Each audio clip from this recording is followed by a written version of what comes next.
Nicole with Animal Kiddom, and today we are going to be talking about snakes, and I am so excited because I love snakes so much. My friend Michaela brought me this beautiful ball python today. Her name is Marie. Look at her. She's so beautiful. Can you guys see her gorgeous head? Now, one of the ways people can tell ball pythons is by their pattern. So see on the side of her, they kind of look like little alien heads. See that one right there? It's almost like a little alien head with two little eyeballs. And so whenever you see a snake with these kind of alien head patterns, that's usually ball pythons. They do actually come in a lot of different colors though. People have been breeding them for a long time. They're the most popular pet snake in the pet industry. And so they come in tons of colors called morphs. So different color variations. You can get yellow and white ones, and they're so pretty. Now, I know some of you are probably afraid of snakes, just like some of you were probably afraid of spiders when we did the tarantula video a few weeks ago. And, you know, I can definitely understand that, but I do want to just educate you guys on snakes. And again, like we talked about with tarantulas, I want you to understand a species in the hopes that you won't be afraid of it anymore if you are afraid of it. And I'm sure there's plenty of you out there who love snakes like me. I think they're wonderful. They're really, really important for the ecosystem.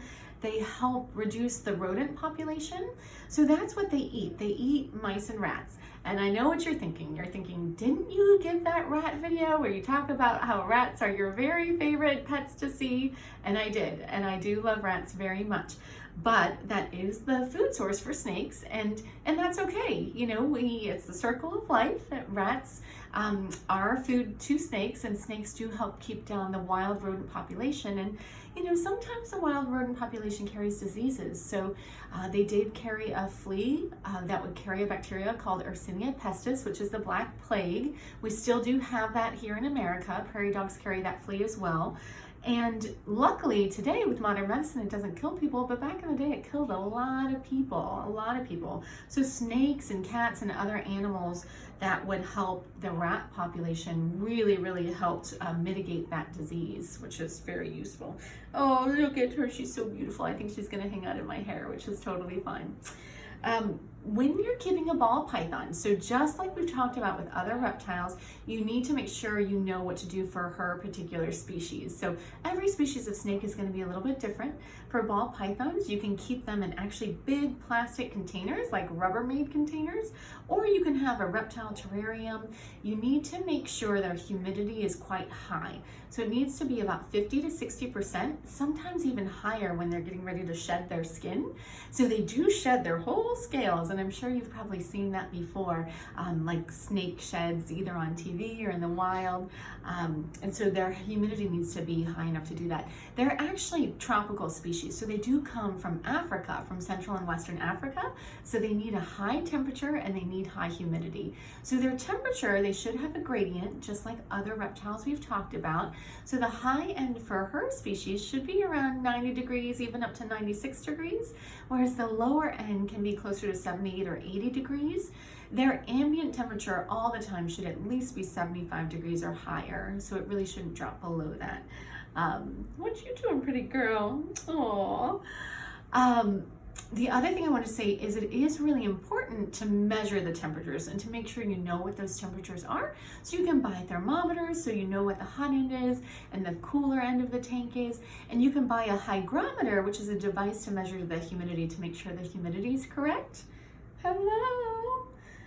And the other thing is it's really important for their species to have hide boxes. So you can use like clay flower pots, you can use the commercial hide boxes you buy, and she's tickling my neck. I love her, she's so cute.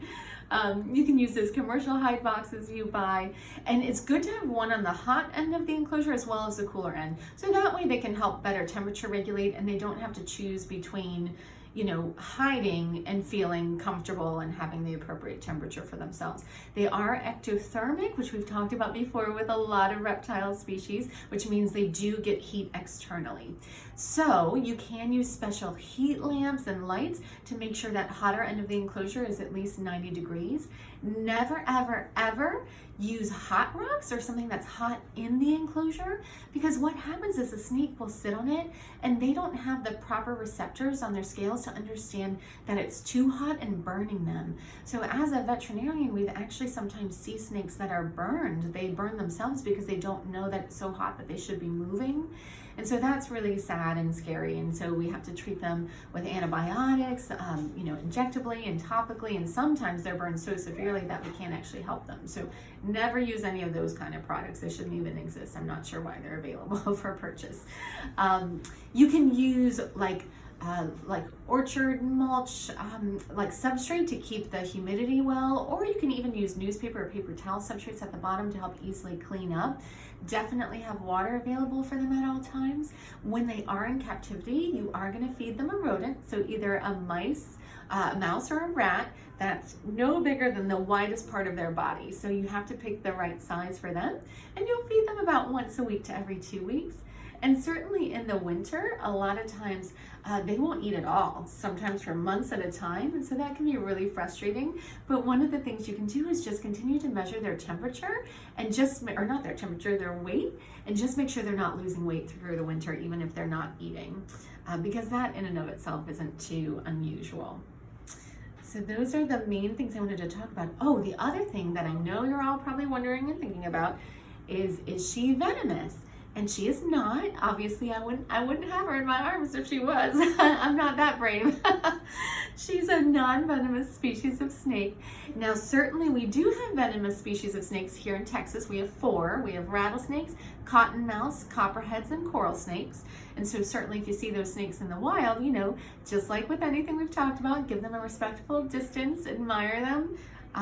You don't necessarily have to harm them, but just stay out of the way and don't touch them either. But certainly non-venomous species of snakes can be wonderful, wonderful, wonderful pets. They're awesome. And the other thing I wanted to touch base on is venom versus poison. So some people will say poisonous snakes, and I'll admit that is a pet peeve of mine, where it is not poison, it's venom. And the difference is, so both of those things are toxic, but venom is something that's either injected, so like through like a wasp stinger or tarantula fangs or snake fangs.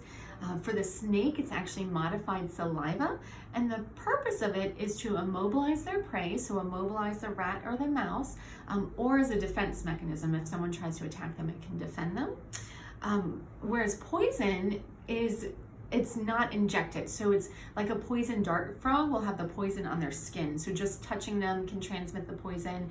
If a predator ate them, the poison would be transmitted that way. So those are the main things I wanted to talk about with snakes today. I'm sure we'll do some other snake videos with some different species coming up, but that's particularly the information for ball pythons. She is so beautiful. I hope you guys love her, and if you were scared of snakes, you've learned to appreciate them a little bit more. I know you've been watching her kind of crawl all up and down my neck and my hair. Sometimes I've had them actually crawl up my neck and just sit on top of my head. I think they like the heat on top of my head. And they're lovely. They're wonderful pets. So I really, really hope that you guys learn to love them as much as I do if you don't already. And if you do, that's great. And have a good week, everyone. Bye.